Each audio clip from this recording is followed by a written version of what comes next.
And welcome to this meeting of the Healthier Communities and Older People Overview and Scrutiny panel. If I can just remind members that if they wish to participate, could they raise their hand, and I will endeavour to sort of allow each of you to make your contributions. Item one, sorry, Stella, are there any other housekeeping announcements that you would like to make, or? Just to remind the panel that they will be asked to unmute their mic and speak if they're invited to do so, and to remute themselves afterwards. Okay. Right, so item one is apologies for absence. Are there any apologies for absence? Chair, we've had apologies from co-opted member Salim Sheikh. Okay, noted. Item two is declarations of pecuniary interest. Are there any declarations? Excellent, you're doing well. Item three is the minutes of the previous meeting, which have been circulated. Are they agreed? Agreed. Great, thank you. Item four is improving healthcare together, proposals for St Helier Hospital, which is the main issue under consideration this evening. And I would like to start by inviting Hannah Doody to present her report, which is on page 5. Hannah. Thank you, Chair, and good evening, everyone. With my report is a number of appendices that I will refer to as I give you a short brief and overview of the report.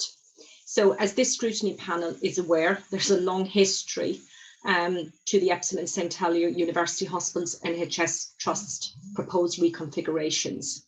More recently, in December 2017 into 2018, proposals for change were developed by the Improving Healthcare Together programme. The proposals went through a formal consultation from January 2020 to April this year. Unfortunately, the consultation period was during the height of COVID-19, and there was a specific request from Merton Council for consideration to pause the consultation to enable time and an understanding of the wider impacts of COVID-19 on our communities and their need for health and care. However, this request was denied, and the consultation process proceeded and did conclude on the 7th of April this year. However, the Council submitted a detailed response to that consultation, and we commissioned an independent expert views and analysis of the proposals. You have the Council's submission as part of my report, and you will shortly be receiving a presentation from the consultant, Roger Steer, who undertook this work on behalf of Merton Council. In summary, can I draw your attention to 2.2 of my report, setting out the Council's concerns. Following the consultation period, the proposals were considered by the Joint Health Scrutiny Committee on the 4th of June this year, with the London boroughs of Sutton, Merton, Wandsworth, Croydon, Kingston and Surrey County Council.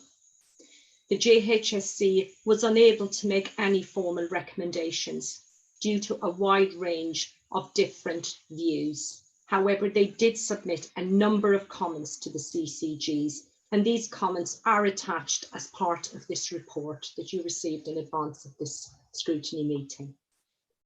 The committees in common to CCGs, Surrey Heartlands and South West London, met on the 3rd of July this year and agreed to approve the decision-making business case. In summary, the committees in common, the KIC, were asked to adopt the clinical model for the delivery of district hospital services and a specialist emergency care hospital. They were asked to agree the preferred option for the location of the specialist emergency care hospital, and that was on the Belmont side in Sutton, with the provision of the district hospital services at both Epsom Hospital and St Helier Hospital. If I could now draw your attention to 2.6 of my report, setting out the grounds on which a referral to the Secretary of State can be made. The report recommends you to agree 2 recommendations. Recommendation A is to exercise this committee's powers to refer the decision taken on the 3rd of July to the Secretary of State. And recommendation B is to approve the terms of the proposed reference as set out in the draft letter to the Secretary of State. And you will find that on Appendix A. Chair, I will leave it there as an introduction so we can move to the presentation. Thank you, Hannah. Can I just, for the sake of clarity, you've just referred to paragraph 2.6 and 2 recommendations, the second of which is labelled C. I assume that's a typo and should be B. It should be B. Apologies, Chair. Okay, let's just be clear for the record, as it were. Okay, so what I intend to do for members' benefit is to ask Roger to present his report. We would have had this report at the meeting that was planned before the consultation ended, and of course that meeting had to be cancelled because of the pandemic, but I'm pleased to have the opportunity to welcome Roger and to thank him for the work that he has undertaken on behalf of the borough, and ask him to present his report. Roger. Okay, I've got a slideshow to accompany my presentation. I don't know whether or not it's going to flash up. I was told it was going to be. Let's give it a try, Roger. Oh, Rosie, yeah, there you are. Oh, yeah. Yeah. Okay. Bear with me.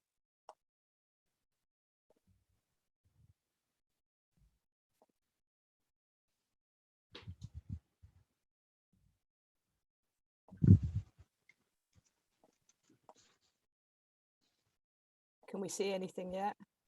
Are you able to see it, Roger, on your screen? Yeah. If you go to the next page, introduction. Okay. Right. My introduction to this is that I start by reminding you that local authorities have a duty to scrutinise and to approve or seek changes to NHS plans. You have sought independent advice, and this is my presentation in which I describe the context for the NHS business case decision and the big issues to be considered, and provides that advice. Next slide.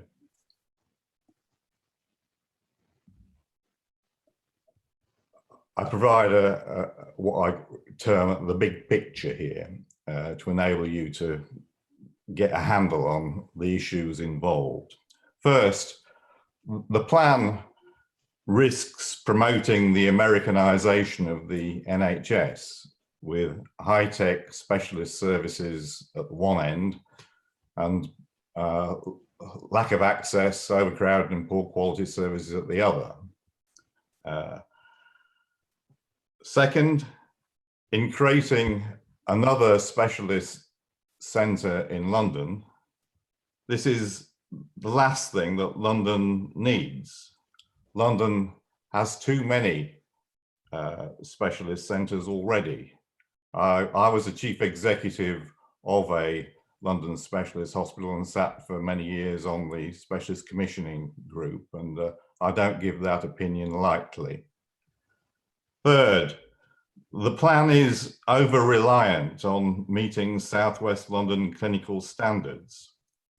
Standards seem to have been created to promote consolidation, but in fact, they're out of date and exaggerate the benefits of consolidation of accident and emergency. As the Clinical Senate pointed out, that wasn't reflected, however, in the DMBC. Real-world healthcare delivery requires compromise between access, resources, and staffing levels. Fourth, the plan defies economic and financial logic, and in legal terms is irrational. It claims a two-centre configuration is unsustainable, and then proposes creating a third brand new specialist centre while retaining the bulk of services at the other two sites. The evidence base justifying this is weak or non-existent, and the financial modelling, in my professional opinion, is unreliable and crucially lacks full independent assurance. Fifth, the plan has not followed guidance. There is extensive Treasury guidance on this, and it makes classic errors. Its investment objectives are not clear. If you go to the next slide, Rosie. Its investment objectives are not clear or quantified. It presumes its proposal is the objective. It fails to consider fully obvious, cheaper alternatives. It presents a narrow range of gold-plated solutions, and that's not my terminology, that's the Treasury's terminology. And the final decision-making business case has failed to respond adequately to the many criticisms made. It goes on at great length about other things, but it doesn't address the main criticisms.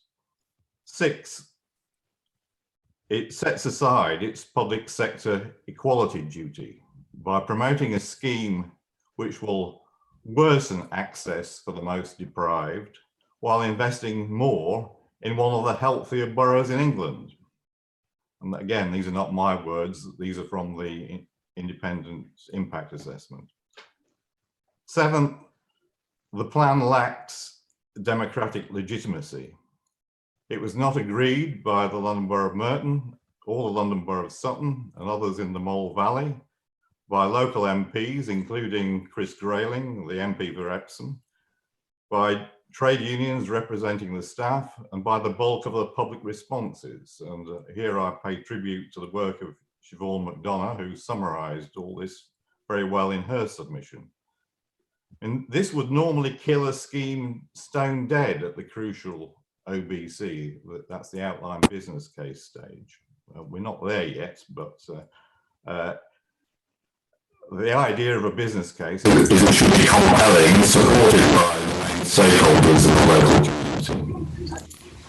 Eighth, the plan risks losing access to up to £500 million of investment resources by failing to listen to advice.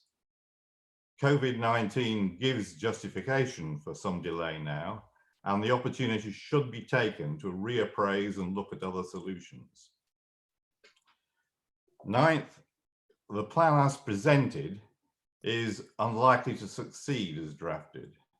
It needs to be reconsidered by the new integrated care planning bodies, only recently created with wider remits and responsibilities.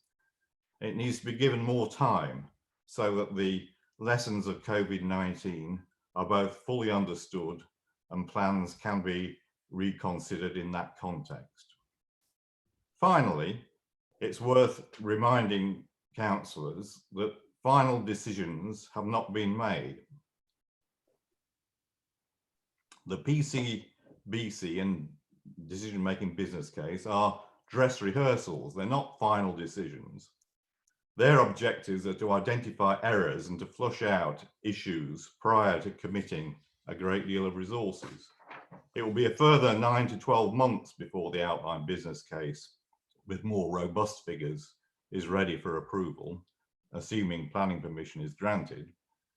And in the longer run, it would be better for the NHS to present its case properly, as future time delays will result in any proposal for investment being rejected. In other words, if you're going to delay things, now's the time to do it. I'm confident that once a wider range of options are considered, that the Sutton option would not be chosen. So that I've talked to a number of stakeholders, and these issues were crystallized for me in discussion that I had with Chris Grayling. First, Is the £500 million offer too good to question? Can you question the NHS and senior clinical figures who seem to be all lined up in support of this proposal? And are there any alternatives? So on the £500 million, I would point out that it's not a free gift.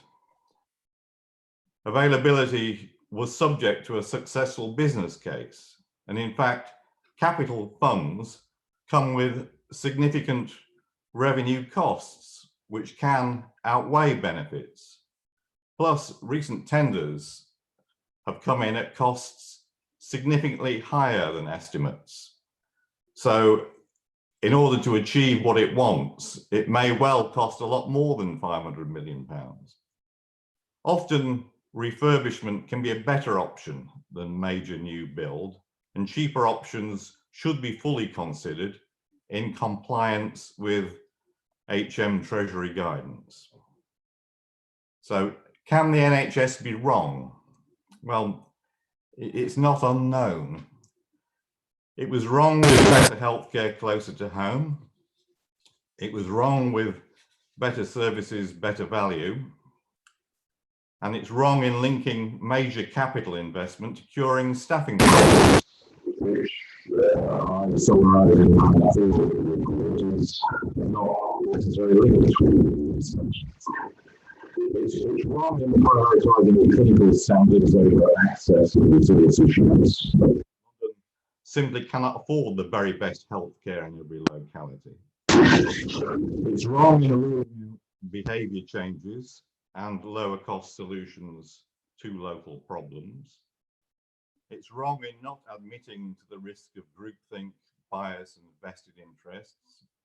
And it would be wrong to turn down the opportunity for independent review of the proposals by the independent review panel. In fact, it should welcome them as it will make it easier for them in the long run. So are there alternatives? Yes. A two-site solution would obviously be cheaper and should be fully considered. Yes, shortages of key medical staff can and needs to be addressed prior to and without necessary major reconfiguration. The HEE needs to assign more trainees to Epsom and St Helier Hospital as an immediate priority. I mean, this was an issue highlighted in the impact assessment, and it's outrageous that not enough trainees have been assigned to the hospital because it has a two-site centre. It should have been allocated more trainees, not less. And yes, priority should be assigned to generalist services, not specialist services. As I said, London's got more specialist services than it needs. It requires good local services. So, and finally, are there alternatives? Yes, cutting beds, medical posts and an A department cannot be justified. And that's particularly so post-COVID-19. So my advice to you is that the decision-making business case has failed to respond adequately to the many criticisms expressed in the public consultation and to win over key stakeholders. The NHS risks losing access to the investment funds that have been allocated by driving hard with its current plans. And it would be better if the council intervenes sooner rather than later. And the council should refer the decision to approve the DMBC to the Secretary of State and thus to review by the independent reconfiguration panel. That's my presentation. Well, can I say thank you, Roger, for your presentation. I think it would be helpful just to remind the committee of your experience and background in these matters, because I guess one of the questions that might be posed is, well, who's he to know better than all these local experts that we've got representing the local NHS? So perhaps you could say something about your background and answer that question. Well, I gather there's been questions on my independence and there being a possibility of anti-reconfiguration bias. Well, I do confess to a bias. It's a professional bias towards the creation of a coherent business case capable of securing Treasury approval. In that respect, I would say I've secured agreement to more new hospital business cases than the rest of the Improving Health team put together. And I vividly recall at a formal dinner in which I was placed alongside Harriet Harman, at that time a senior government minister, and she asked what I did, and I said I advised Conservative-led local authorities on responding to proposals of her government to close local hospitals. So I am independent. And as for value for money, the scandal, in my view, is in how much money the NHS has been spending on such poor quality, in my view, business cases, and the disproportionate resources deployed to protect public interests. In my PCBC report, I drew attention to the Institute of Government's recent report, which highlighted this, which advocated equal resources being spent on contentious proposals. And the classic example of disproportionate and extravagant spending is the North West London proposals. £250 million was spent before the plans were abandoned in 2020. If only they'd listened to the reports that I and my colleagues did in 2013, 2016 and 2018, the £250 million would not have been wasted. I mean, in my final point is that I have been involved in many reconfigurations and plans for new hospitals in the past, and I am reminded of a case that I was involved in 17 years ago, the Whips Cross business case, where the project team there refused to listen to advice, and that hospital was never built. And pride comes before a fall, and there is a danger of that history repeating itself in this particular case, I believe. Okay, well, I mean, what I wanted to just confirm is that you have been for many years a director of finance with the NHS, that you've been the chief executive of an NHS trust, and that you've been the regional performance manager within the NHS. Yes, and it was the largest capital programme in the country at the time. I was involved in helping build the new Royal London Hospital and the hospital two new hospitals at Newham and I forget the name of the one now in East London. Okay, right, so we've heard the director present her report. We've heard Roger's presentation on his report. I'd like to open it up to questions from members of the panel.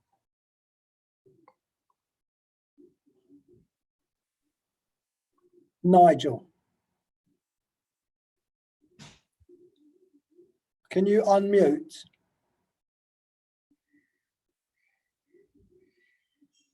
Nigel, can you unmute? Yes. Right. I have read your report earlier, and the history about the Heli that been going back to 2000 which is over a period of 20 years. There've been four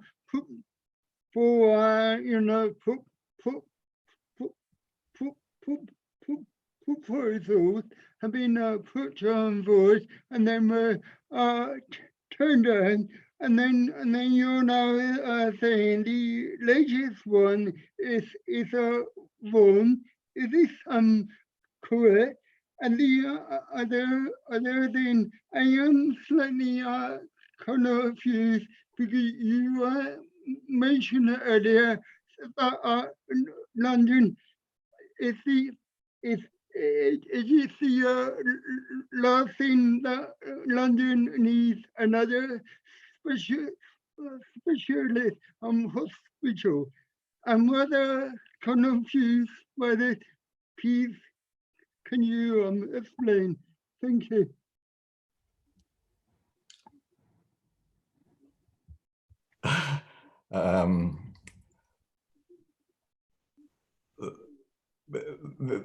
This whole question has come up over the years, and unfortunately, what I see happening both in the past and in this particular case is that it's being seen by local interest as a once-in-a-lifetime opportunity by senior consultants at the hospital to get the hospital of their dreams. And I can understand people seeing it as such an opportunity, but it is for the representatives of the local community to balance the desires of consultants to have a new specialist hospital with the needs of the wider community.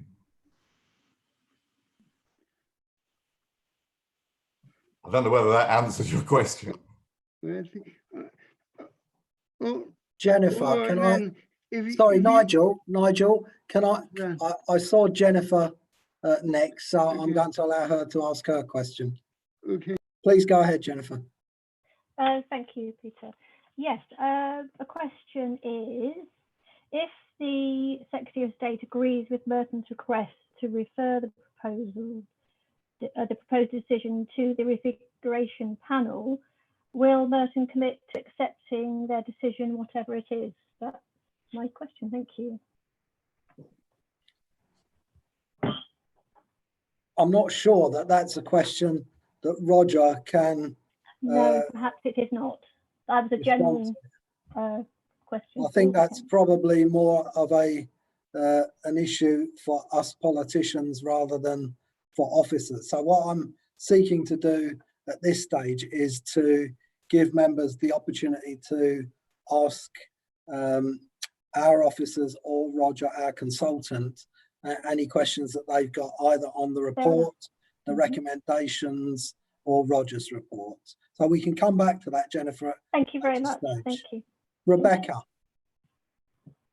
Thank you, Chair. I just wondered, Roger, whether you might be able to comment on the impact on deprived communities. I know that the IHT's own deprivation impact analysis showed that there are 51 areas in the catchment area which are classed as the most deprived, and that 42 of those are closest to St Helier. So one would assume that the impact on deprived communities of removing acute services from St Helier would be significant, but it would be useful to just hear your thoughts on that. Thank you. Yes, it's quite clear that the effect of centralising services for the most deprived is worse in comparison to a two-centre model. I mean, this is why I think this needs to be re-examined.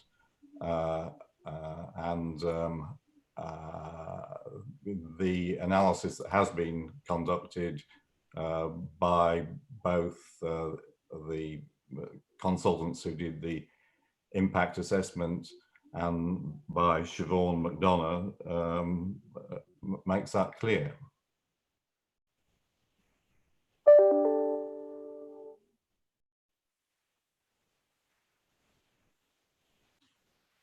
Thomas. Thank you, Chair. Yeah, just a good question about you made a comment, Roger, in your presentation about the £500 million not being a free gift. I sort of appreciate what you're saying there, and maybe this strays into the same territory as Councillor Gold was asking, but you know, given the situation that that you've described, obviously with the impact of COVID-19 on the economy and everything else, you know, is there not a serious risk that, as has happened elsewhere, that you sort of take too long to be making these decisions and don't have any situation that anyone can really agree on, and you end up with nothing? I mean, I think you describe it as a once in a lifetime opportunity, but actually, this is 30, 40 years down the line in Merton, and no sort of particular progress has been made. So what's the risk that the same happens again, and we come back in 5, 10, 15 years and we're still no further along? Well, the biggest risk, in my view, is that you don't do it properly. You rush in terms of making your presentation.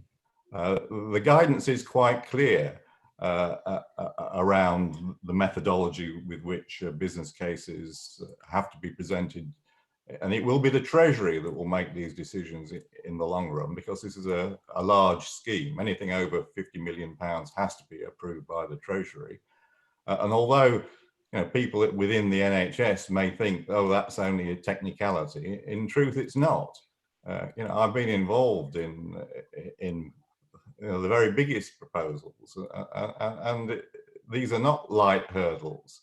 It's not easy to get permission to spend £500 million, and the best way of ensuring you can get that money, in my view, is to go steadily, making progress, and make sure that your plans are coherent and in compliance with guidance.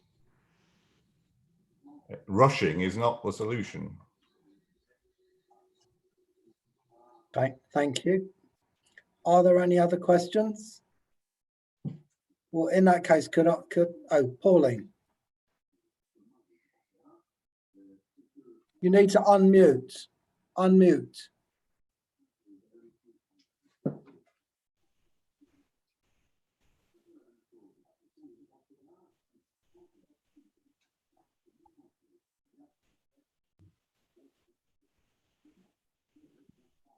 Can't hear you.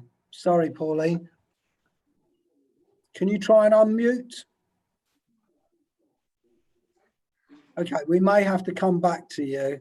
No, I've unmuted it. Right. Well done. Yes, sorry. It isn't so much a question as a bit of background, in the sense that when I came to Wimbledon, we were always referred to St Helier for any problems.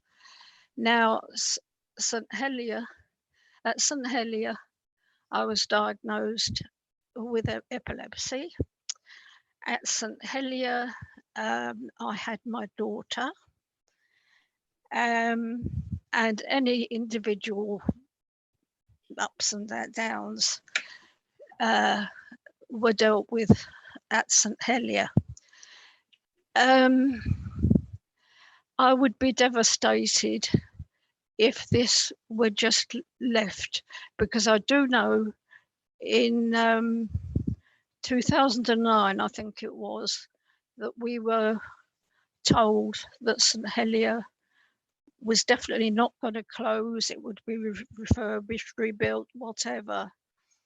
And so, as I say, it's not so much a question as the effect it will have on the community around St Helier, and then the domino effect to St George's, because I've been to every single hospital, including Belmont, for various things, and Belmont was a disaster to get to.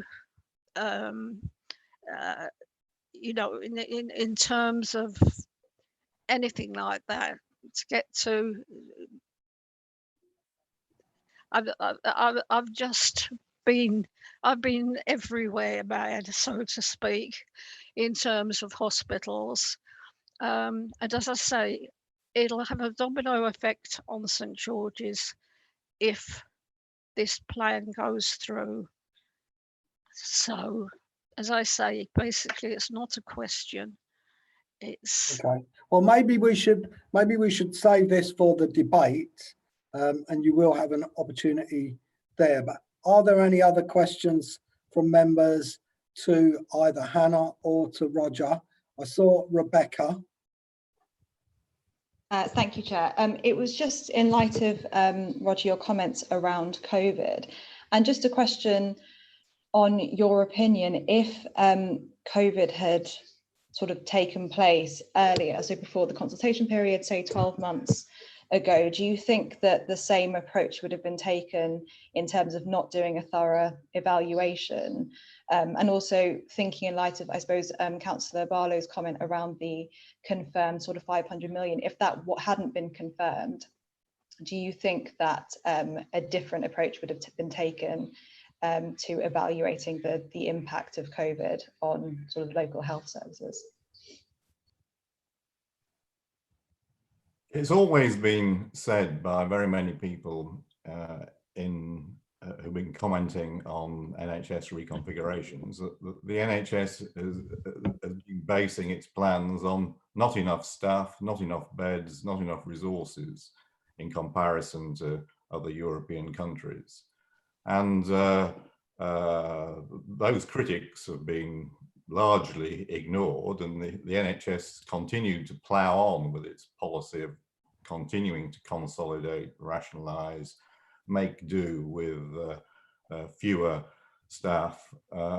And I think COVID-19 has just proven what some people have been saying for a long time to be true, that the system that we have in this country has proven to be not very resilient, not very capable of dealing with a surge in activity, and the case for reconsidering previous plans has been underlined.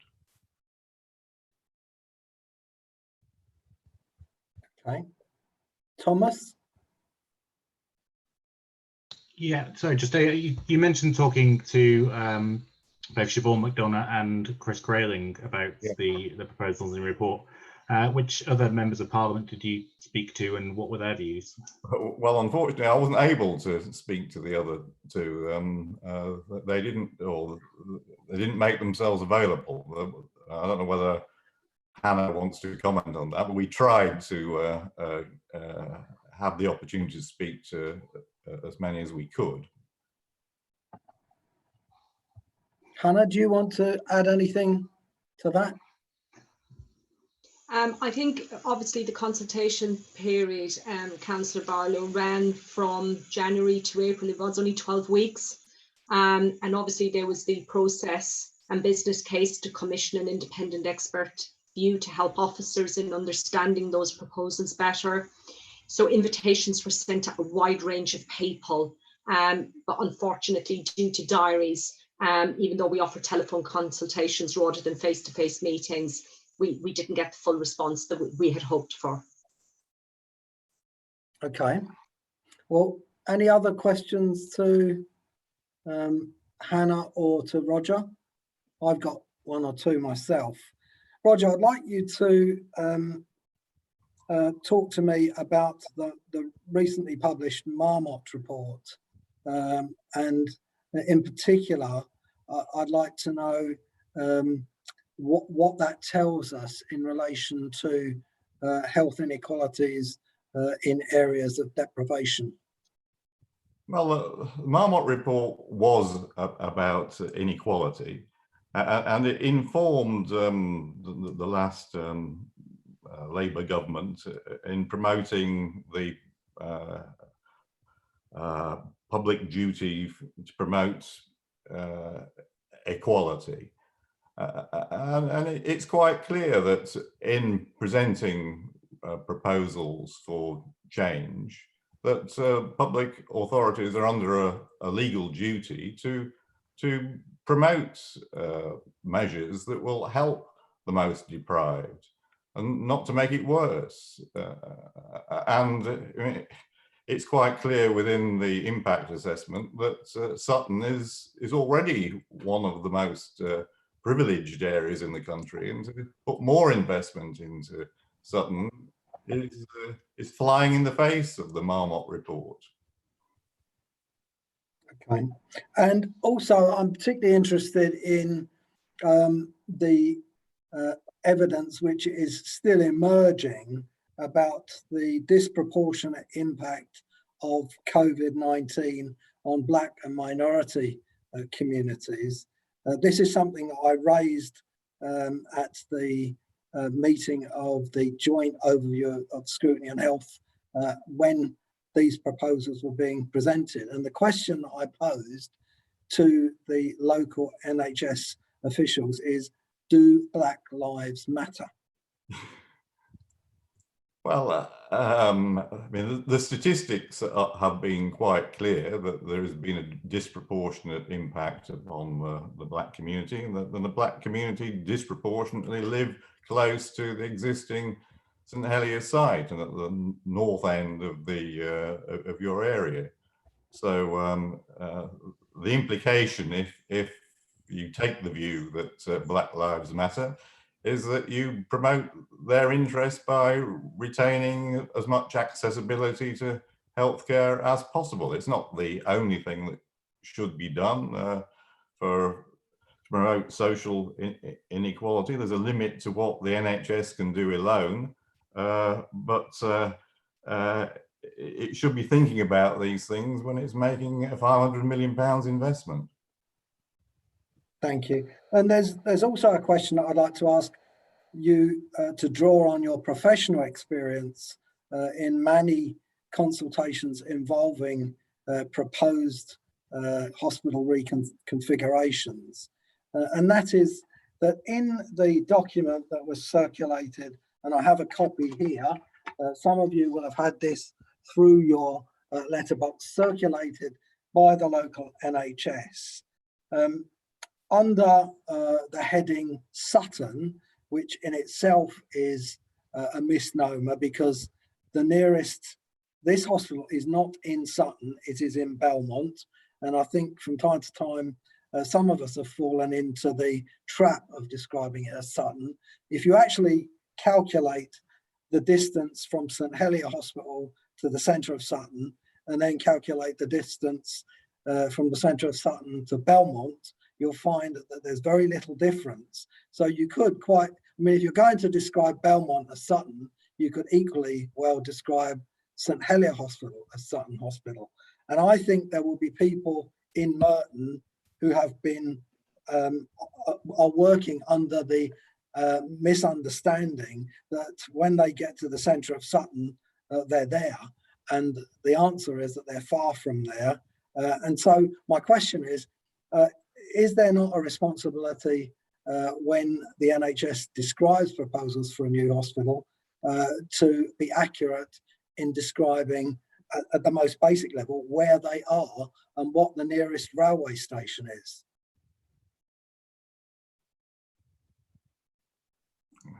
Who's that question to? That's a question to you, Roger.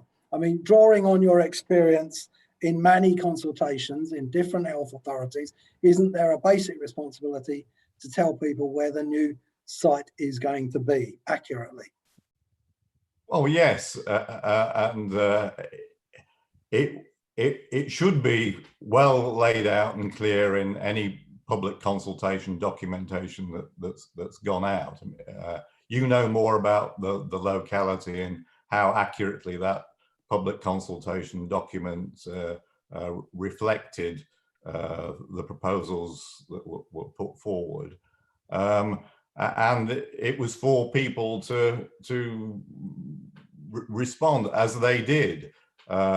Again, I mentioned Siobhan McDonough. I mean, she summarized what she saw as the overwhelming response of the community, and they responded by pressing for the claims of the St Helier Hospital within Merton. Okay, and then the other thing that really troubled me during this consultation was the pulling together of the needs of older people and people from deprived communities. My understanding was that Section 14 of the NHS Act 2006 requires health authorities to consider the issue of equalities separately. And my belief was, and I expressed this in the consultation meetings, that by lumping older people who, you know, let's face it, the community that we're talking about to the south of Sutton and in Surrey, which will be actually, we'll find that the hospital is closer to them, tend to be older. But by lumping that together with deprived community, you negated the impact on deprived communities. Do you think that's a fair way of approaching this issue? Yes, I mean the legislation is what you should be guided by, and what you're doing is promoting equality and having greater attention to the needs of the deprived and the most unequal in society. There's a number of ways of looking at that, but and you should be taking account both of differences in the deprived and the differences in the elderly. I think they feel as though they've done it, but it's possible to get a misleading impression if you just look at an agglomeration, which I think is your point. Exactly. Okay. Are there any more questions to Hannah or to Roger? Thomas? I think Nigel's had his hand up for a while if he wants to. Oh, sorry. Sorry, Peter, you're not able to see him. I missed him.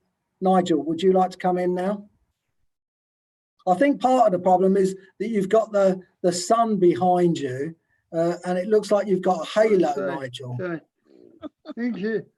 Right, I want you to speak directly to Roger Steer about his presentation, and could you explain to us why is he thinking this conversation is very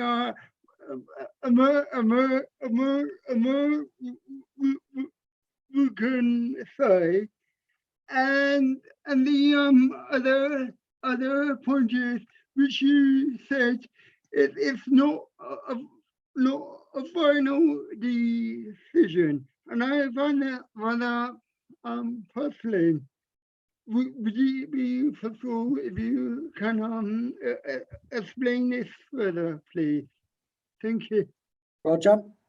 I'm not quite sure whether I've got that. I don't know whether anyone else would like to just summarize the question for me on Nigel's behalf. I'm not. Well, I think the second part was about, you mentioned that this wasn't a final decision. Yes. And Nigel has asked you to explain that. I must say, I was struggling with the first part of it as well. Right.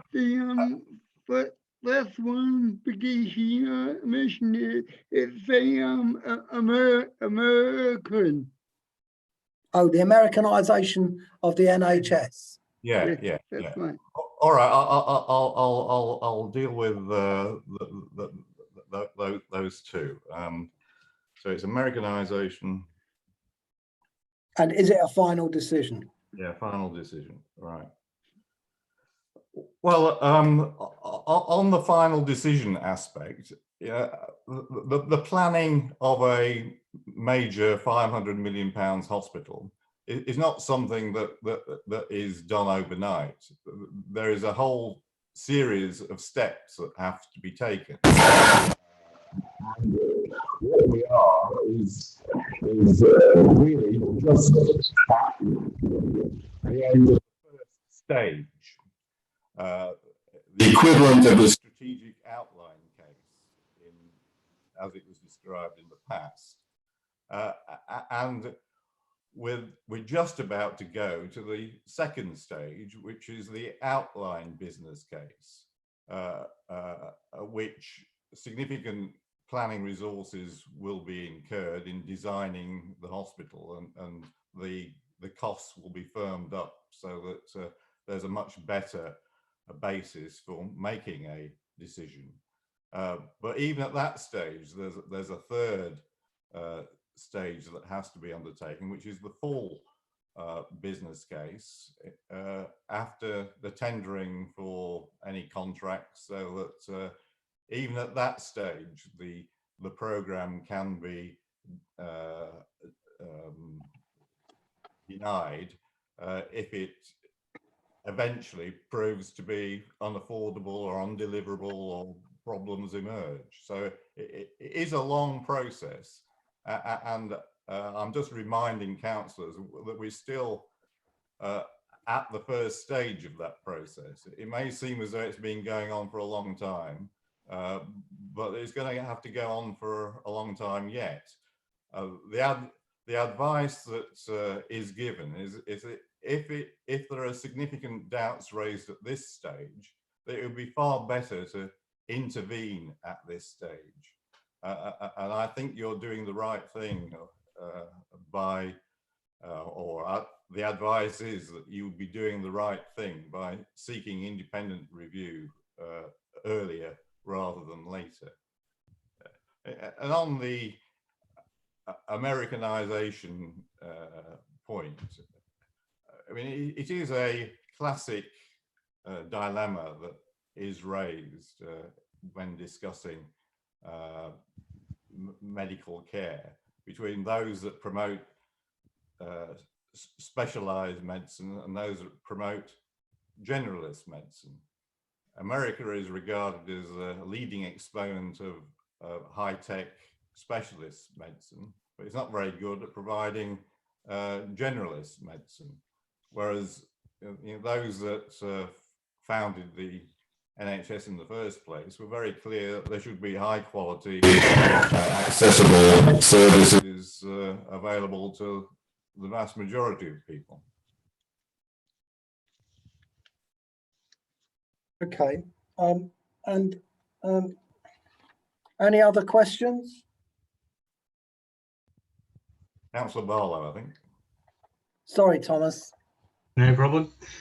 Just in relation to my previous question, just to say, Stephen Hammond is of the view that he offered to meet and the offer wasn't taken. But putting that to one side, because I don't know one way or the other about that. You said in your presentation, I don't think any of us would disagree that the NHS can be wrong, and obviously you pointed to examples of that. But I mean, I'm sure we could also all point to examples where local authorities have been wrong, where consultants have been wrong, where independent panels have been wrong. How can we have confidence in this case that the heads of the CCG and other doctors in the area are the ones in the wrong, and the consultant, the local authority, and who knows what the independent panel might think are in the right?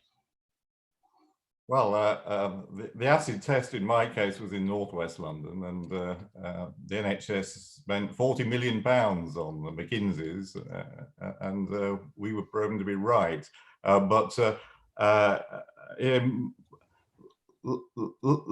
Locally, the issue is, I've lost my train of thought. It's too hot here. I'm sorry. Yeah, but could you just sum it up in a nutshell? What the point was there? I think, I mean, as I say, I completely take your point that the NHS can be wrong on some things and in some cases. But as I say, I think the cases that, you know, the track record of local authorities, of the department, of independent panels, you know, have all been in the wrong on some of these decisions. Yes. So why in this case is one side right and the other side wrong? Well, they're not wholly wrong, but it's very easy for groupthink to take a grip. It's very easy for bias to be introduced in committees, and it's very difficult for people to admit mistakes, and I think that is why the powers that be, the NHS, who have faced many controversial reconfiguration proposals over the years, have devised the independent reconfiguration panel to introduce, specialist, experienced people who could help to point out some of the biases that may have been introduced locally.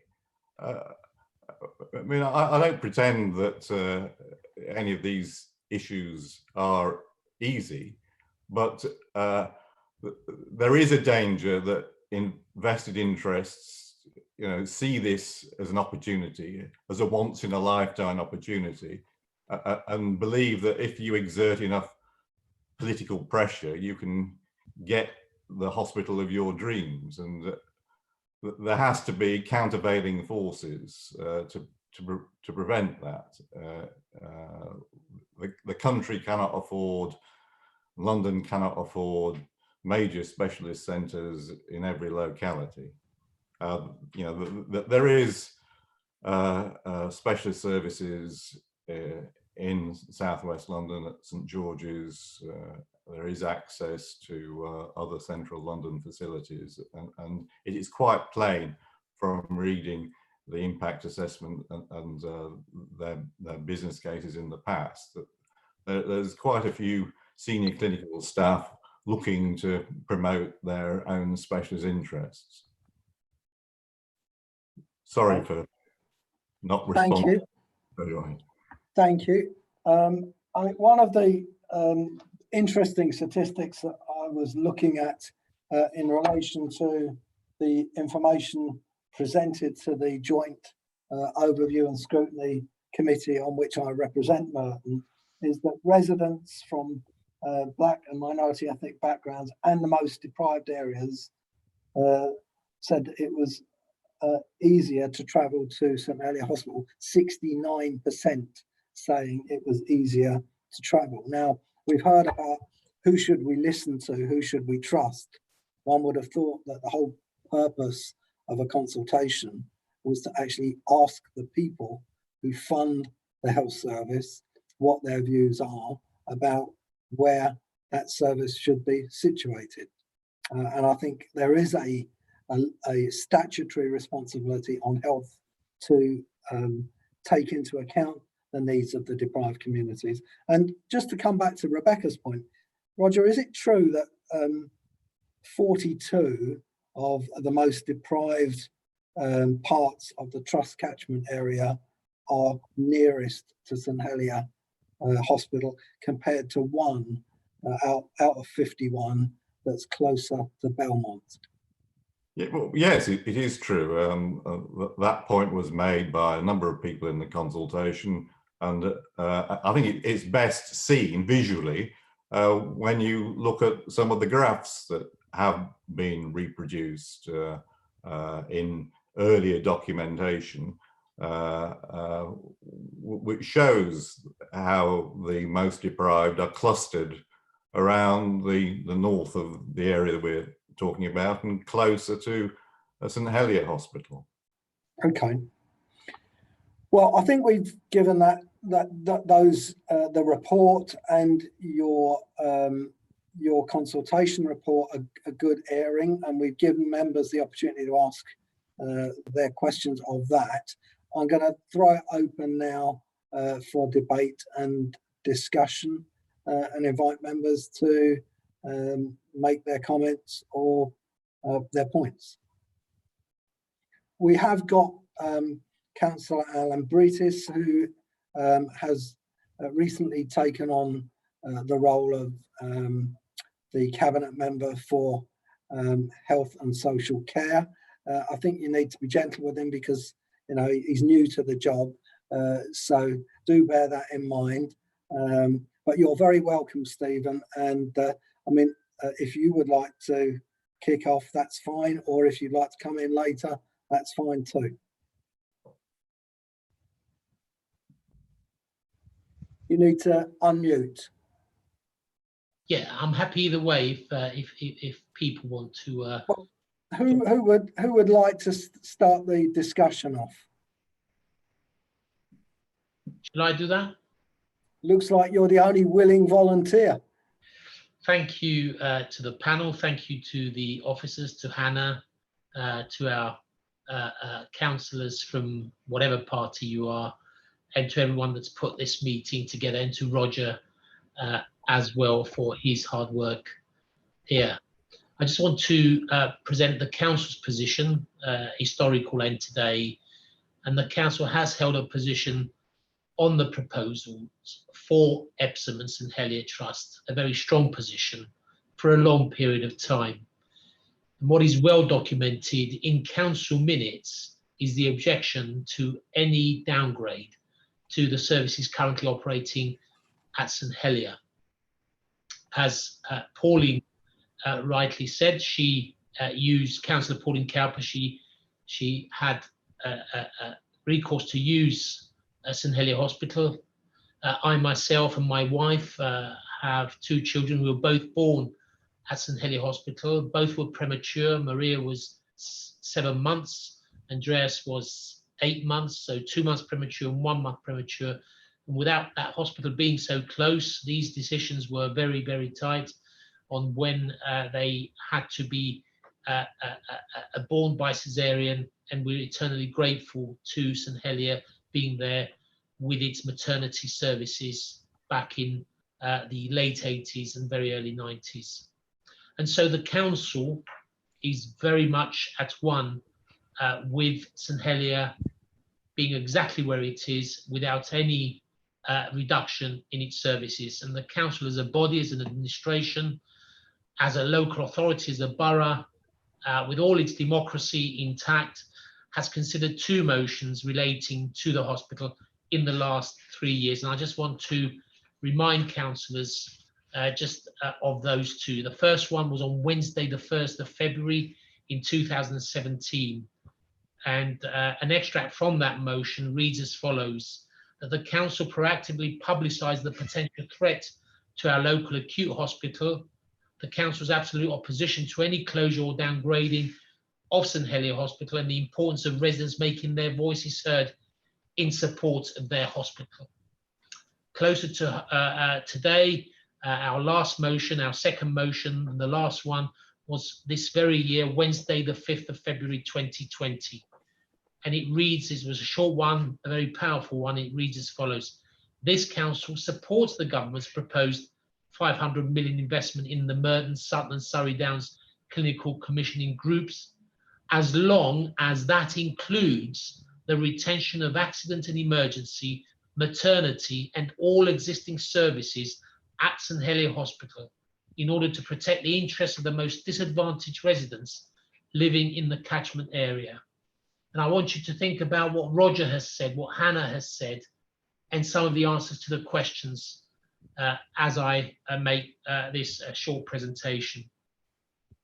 The council has also written on several occasions to Merton CCG and to the accountable officer for South West London, Sarah Blow, outlining our concerns. And let's not forget, those 2 motions were the council's motion, all the councillors' motions. They were passed democratically. We've been consistent in our request for the past 2.5 years that additional work was needed to understand the impact on people living in deprived areas that access St Heliers. And we've heard about 41 deprived areas as opposed to the one closer to Belmont and the 41 closer to St Helier. And all this is even more important with the impact of COVID-19. And to enable the council to undertake a fully rounded response to the consultation encompassing the work of public health, we identified a clear need for expert help. And that is why we commissioned Roger Steer to undertake this work. And thanks again to him. Now, I want to remind councillors that under the 2014 Department of Health guidance issued to all local authorities and their partners, and that's to deliver effective health scrutiny, it is entirely reasonable for Merton Council, using this guidance, to request and fully understand the proposals to ensure the best outcomes for borough's residents. Regulation 26 imposes duties on responsible persons to provide a local authority with such information about the planning, provision and operation of health services in the area of the authority as it may reasonably require to discharge its health scrutiny functions. Now let's see what one MP is saying with regard to this issue. This MP has written, and he has said as following: I'm writing to urge the meeting on the future of Epsom and St Helier to delay taking decisions at the upcoming meetings and to do more detailed work on the projects. I have several concerns about the plan to take a decision at this moment in time and believe that the pandemic and the likely consequences of it have significantly weakened the assumptions on which provisional decisions have been taken. This MP goes on to say there are a number of issues that the KIC, the Committee in Common meeting, needs to address. The MP says there is now not sufficient funding available to guarantee that the project can go ahead at Sutton. The MP adds, we have not yet seen the full impact of or understood the full consequences of the pandemic. Taking a decision on site at this moment in time would exclude any re-evaluation of what is planned before the impact is fully known and would, in my view, expose the project to considerable and unnecessary legal risk. The MP continues, the public consultation did not give a clear mandate to build at Sutton, and the analysis of it only showed a marginal preference following a pretty intense campaign by the NHS leadership to sell its preference. And the MP concludes, in a nutshell, there is a question mark about the money being enough, and a lot of additional work needs to be done before a final decision can be taken. That's not the Labour Member of Parliament, Siobhan McDonough for Mitcham and Morton. That's the former Cabinet Secretary of State and Member of Parliament, Chris Grayling, MP for Epsom and York, whose colleague is the Secretary of State for Health, Matt Hancock. And as a former Cabinet member himself, I think that is pretty strong stuff. And I'm sure that Matt Hancock will have seen or will see the intervention by his former Cabinet colleague, Chris Grayling. So what we're doing tonight, what Scrutiny is doing tonight, is about independent party politics. I know I've mentioned the Labour MP, I know I've mentioned the Conservative Member of Parliament, I know there are Conservative councillors, Liberal Democrat councillor, Labour councillors, but Scrutiny is independent, and long may that continue. And how much more independent can it be tonight than to refer the matter to the independent reconfiguration panel? Let's look at some of its terms of reference. The independent reconfiguration panel, and tonight you're considering a draft letter to go to the Secretary of State, who then hands all this to the independent reconfiguration panel. Its terms of reference are to provide expert advice on proposed NHS reconfiguration or significant service change. And there is significant service change here for St Helier and for residents, and options for NHS reconfigurations or significant service change. So their terms of reference will be to propose, to look at proposed reconfiguration and to perhaps provide other options for reconfiguration. In providing advice, this independent panel will consider whether the proposals will provide safe, sustainable and accessible services for the local population, taking account of clinical and service equality, the current or likely impact of patients' choices, the views of future referral needs of local GPs, other national policies, including guidance on NHS change, any other issues ministers direct in relation to service reconfigurations. Other terms of reference of this independent panel are that the advice will normally be developed by groups of experts not personally involved in the proposed reconfiguration or service change. Not personally involved. That's exactly what Scrutiny needs to approach, a panel that is not personally involved. And the advice will be delivered within timescales agreed with the panel. Why would you not want to hand this to the Secretary of State and for that to be dealt with by an independent reconfiguration panel? And I just want to read from the draft letter on page 12 of the draft letter and page 20 of the wider pack that you've got tonight. And that's item 4, learning the lessons of the COVID-19 pandemic. And the draft letter to the Secretary of State states the CCGs have moved too quickly and as a result will almost certainly have failed to learn the lessons of the COVID-19 pandemic. It is far too early to learn the entirety of the lessons from the pandemic, but the emerging evidence is that more hospital beds will be needed in the future, not less. The days of NHS hospitals being able to run at capacity rates of more than 95% ought to be over. If the CCGs had a combination of wisdom and humility, they would accept that this is not the time for the NHS to be making long-term decisions to reduce capacity further. The work that the CCGs have done to assess the impact of COVID has been superficial and inadequate. In particular, no account was taken of the emerging evidence that people from BAME communities have been disproportionately affected by COVID-19. And it refers to the fact that the 5-page document produced by the CCGs in seeking to assess the impact of COVID-19 failed to even mention BAME communities. Councillors, I leave it to you, but I would urge you to refer this matter, to agree the draft letter and refer the matter to the Secretary of State, but over to you as our independent scrutiny panel. Thank you. Jennifer, can you unmute? Yes, That's it. I have.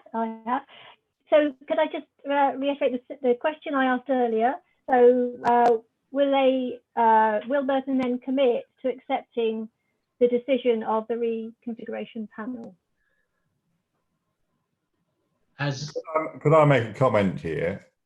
That often the reconfiguration panel makes suggestions for improvement, and there is it triggers a process of more consideration, more time, and another amended proposal.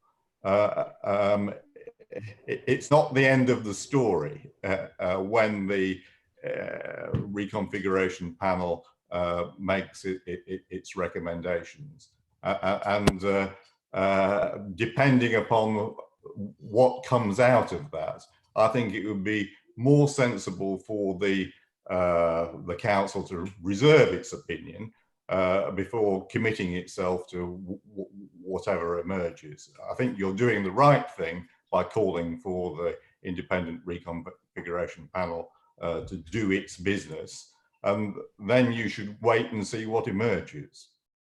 Stephen, do you want to respond to that? Yeah, no, I agree with Roger. We'll take one step at a time. Just to repeat what I said as a public statement before and after, but the statement after the committee in common meeting, and that is that this council will do what it can in the interests of its residents. Okay. Rebecca. Thank you, Chair. I just wanted to reflect on the question that Councillor Barlow posed to Roger earlier around how do we know that the NHS isn't making the wrong decision, or why shouldn't we put sort of confidence in that final decision? And I think some of that comes down to priorities. So when the NHS sort of first came with this new proposal, their rationale as they came to us at Scrutiny was around finance and workforce, Whereas I think our priorities as democratically elected councillors are to be responsive to the needs of our residents. And our priorities, as I think we've made clear throughout this process over the past 20 years or so, is we will do what we can to ensure that we're not exacerbating health inequalities across Merton. And as Roger has said, and as we've heard, even from sort of the IHT consultation itself, is that removing acute services from St Helier will disproportionately impact deprived communities, and therefore it will exacerbate health inequalities.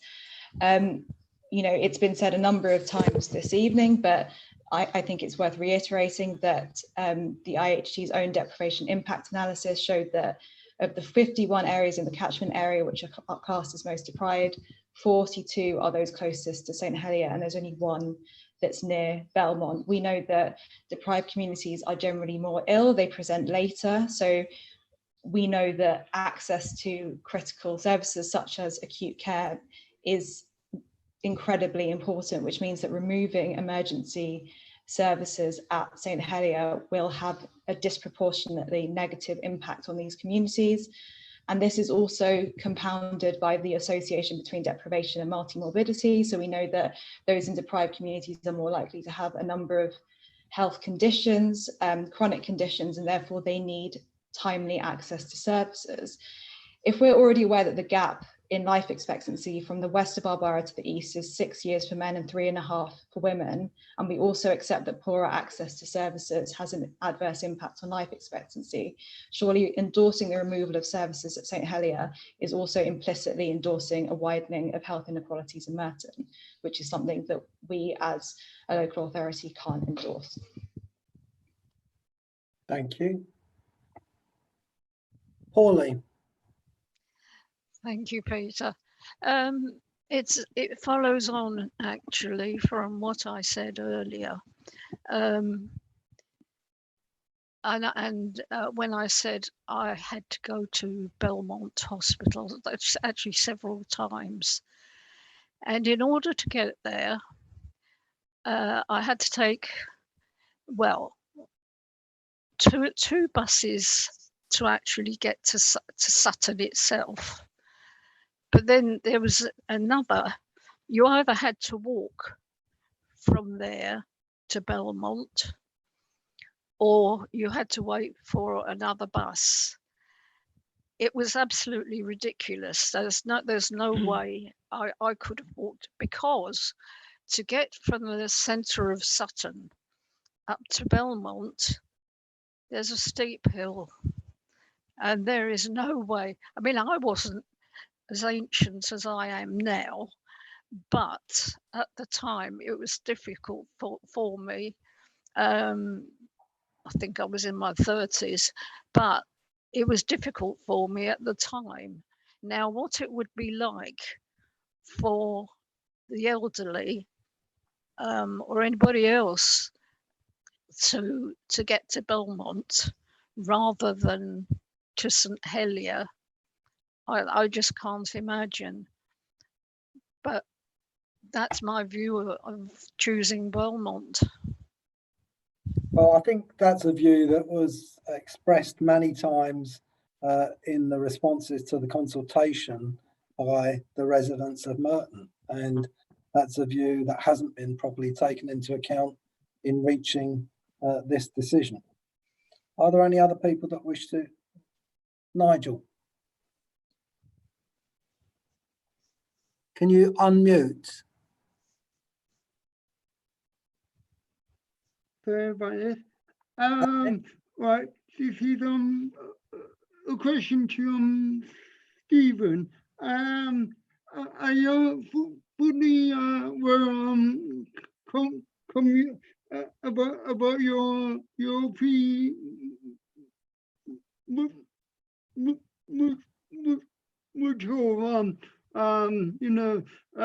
shows at birth at St Helier, and it is great that they were there. And I want to ask just I fully support St Helier, but and also if I speak my own experience back in Kent, I had to where I was rushed to hospital 30 minutes away in Kent, and then I ended up being rushed to Guy's hospital, which they actually saved my life, and I'm ever very grateful to the National Health Service. It's in terms of the distance from Kent all the way to Guy's hospital.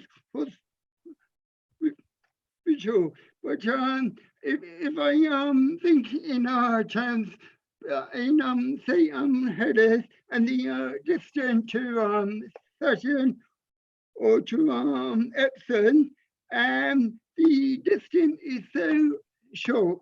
It's literally about 10 to 20 minutes longer, and I've been doing some analysis of the chance of looking around, which is the shortest route.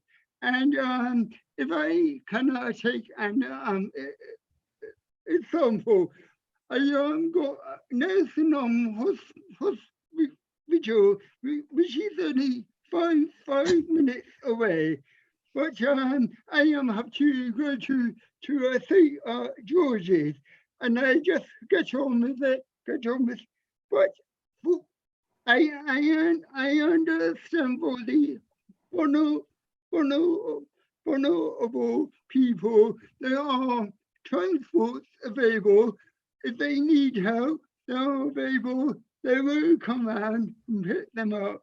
It's not the case of expecting them to get there on their own.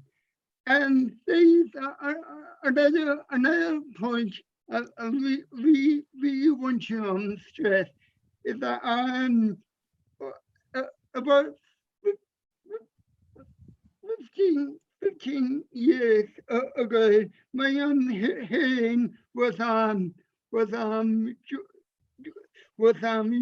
falling down. I was losing hearing, and then I ended up with tinnitus in my ear, which is echoes, whistling sound. I was at a patient at St.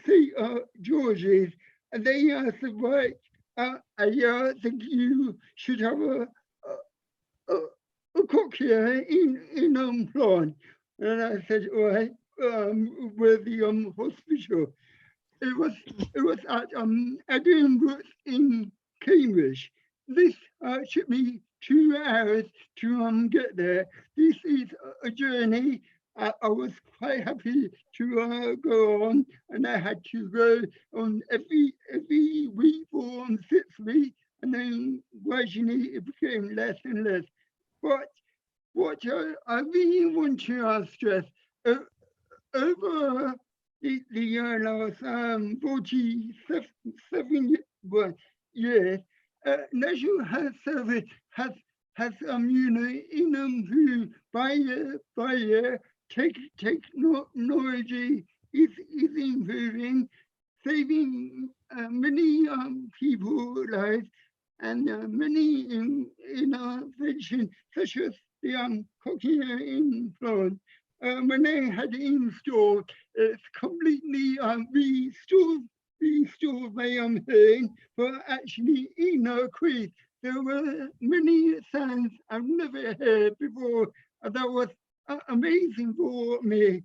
The argument is with St. Helens, you shouldn't be restricted by going to, oh, it's too far to Sutton or to St.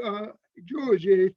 and I must mention in your letter on page 19 about the distance, about it was mentioned there it would take longer to session than to say George's.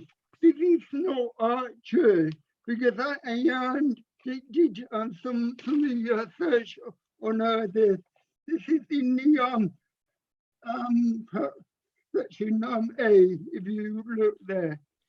Anyway, but there is a golden assurance, 500 million to invest in 3 hospitals, and there is a new hospital in Sutton, but of course St. Helens is being improved.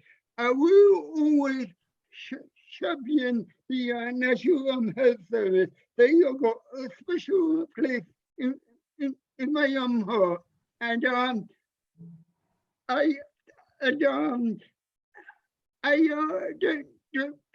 know what you have been campaigning over the last 20 years, or what has been achieved. You need to ask yourself this question, and if you're going to try and delay again, you're not achieving anything. You need to embrace it.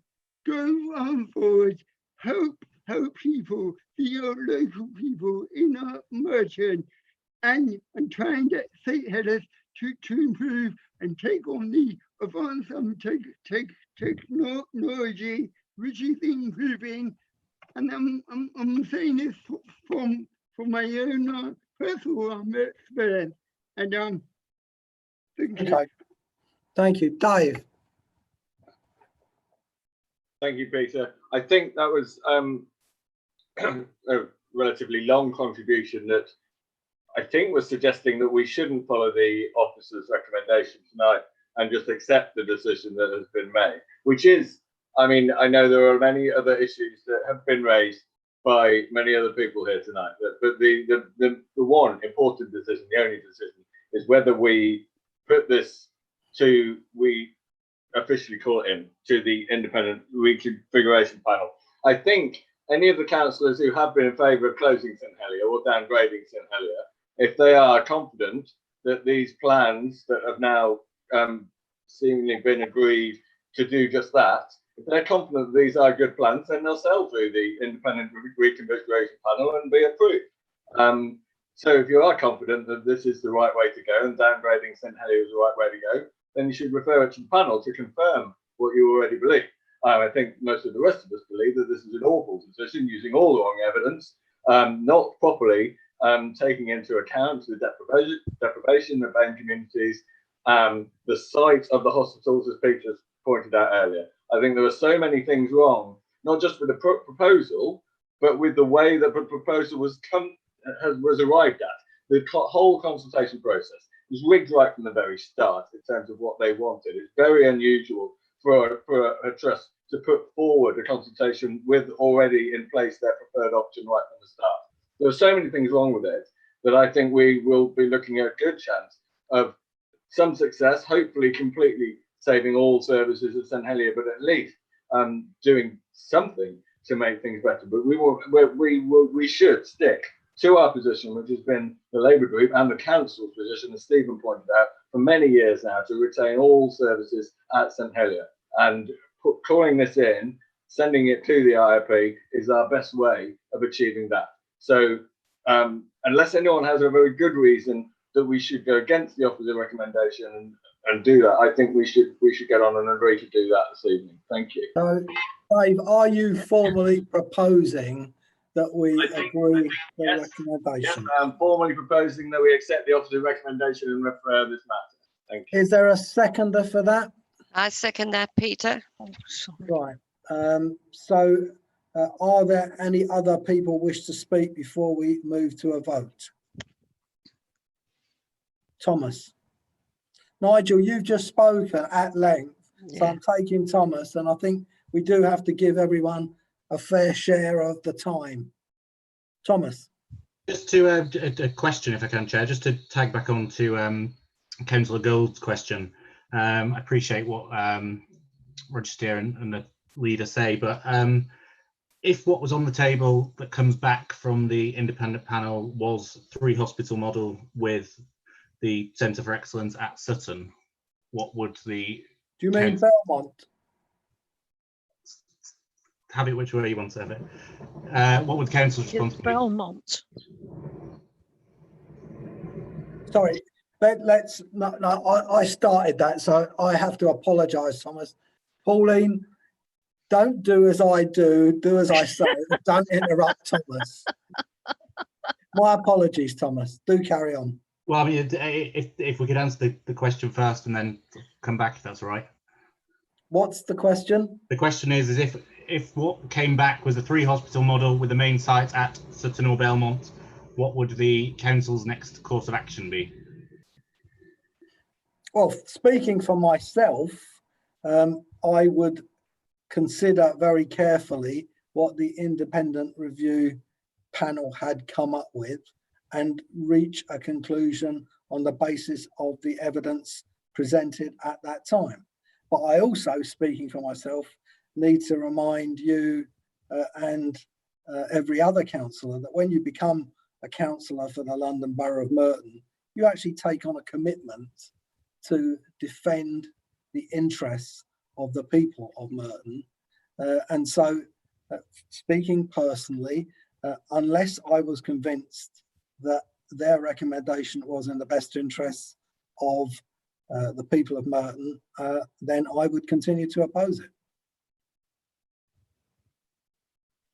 That's me personally giving you my opinion, but I think that the reality is that in a democratic structure like the London Borough of Merton, we would debate this at a council meeting and make a decision about the council's position on the principles of democracy. That's what we do. But I think that is a long way of saying you don't know, and I think and I don't think any of us do. No, we don't. I think we don't. And I think that the report states that we don't know how long this process takes.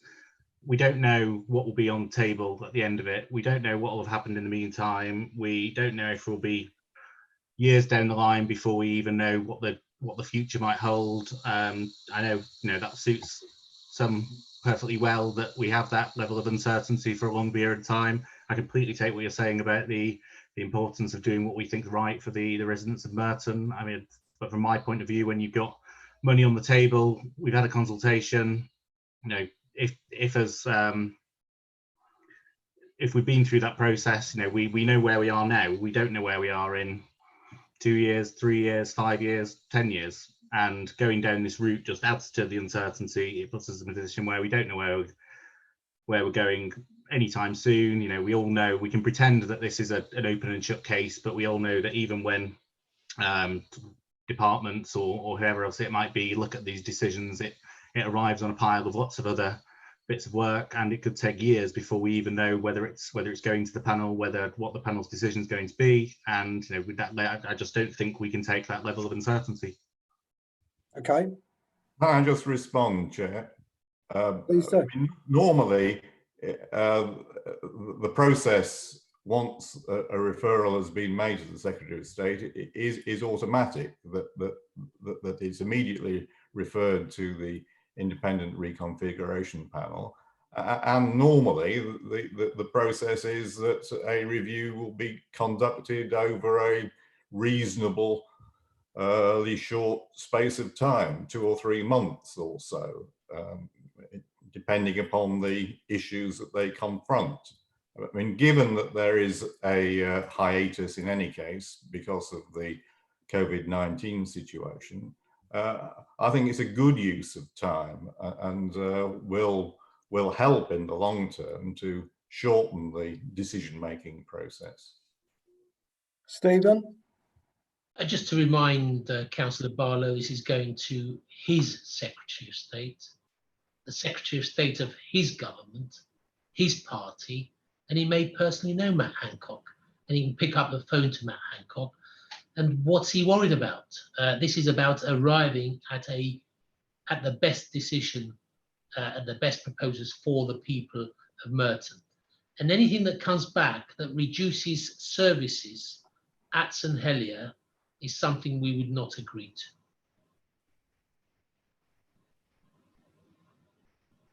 to. Okay, so we've had a proposal and a seconder. I think we've had a good debate.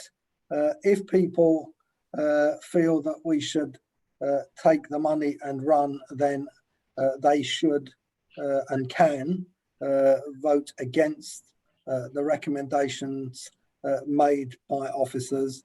But these recommendations are consistent with the long established policy of this council, and to my mind, as I've just said, are all about sticking up for the people of Merton and not seeing them disadvantaged in any way. So if people want to vote against sticking up for the people of Merton and not seeing them disadvantaged in any way, feel free to do so. And don't forget to tell your constituents that that's what you are doing, because I certainly will. So can I see those in favour of the recommendations?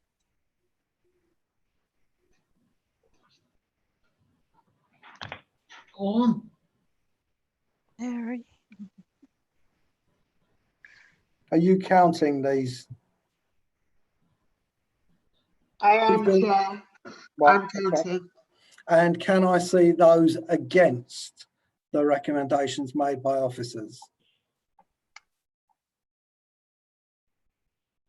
Okay, well, it's quite clear that the recommendations have been agreed by this committee.